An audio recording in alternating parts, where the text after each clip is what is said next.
What's up, Vol Nation? I'm Sami Roebuck, and you're watching the Weekly Wrap-Up.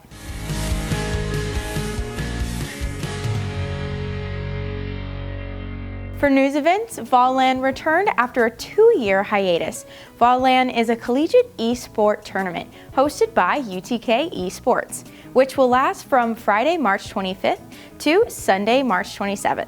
It was held in the Student Union Ballroom and saw over 250 players. Big Ears Music Festival also returned to Knox after their 3-year hiatus. It is referred to as more than a music fest, with not only musical artists but literary performances, independent films, and other forms of art.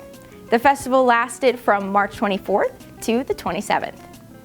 In sports news, Tennessee Director of Athletics Danny White has announced the extension of head basketball coach Rick Barnes' contract through the 2026-2027 season.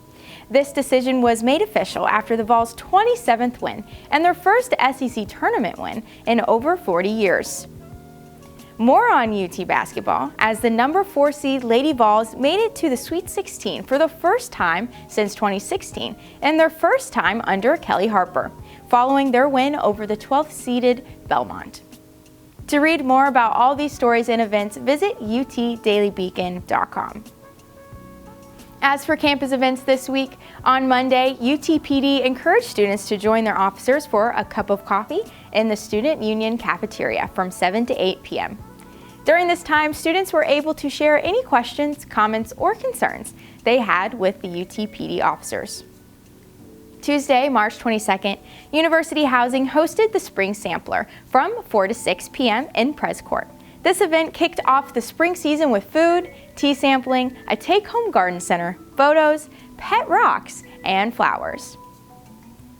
Wednesday, March 23rd, the Campus Events Board provided a quick lunch or snack option of chips and dips with their Zips and Dips event, which lasted from 11 a.m. to 3 p.m. in the Student Union Plaza.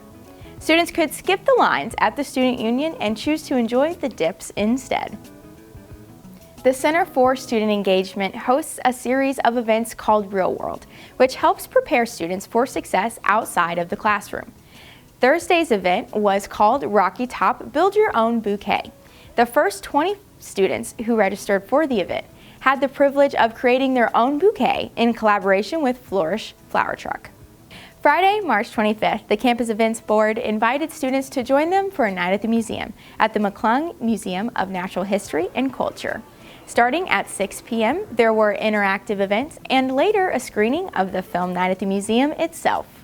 In this month's Make It Take It series, the Campus Events Board will be helping students create wall hangings on Monday, March 28th at 6 p.m. in the Student Union Ballroom. All needed supplies will be provided. And to kick off the month of April, Multicultural Student Life will be hosting 865 Night Market for a night of entertainment, food, performances, and so much more. The Daily Beacon also launched their special edition issue, which highlights Knoxville cuisine. Check it out on the Beacon website. And as always, for more information on upcoming campus events, visit calendar.utk.edu. That's all I have this week. Check back next Monday for another episode of the Weekly Wrap-Up.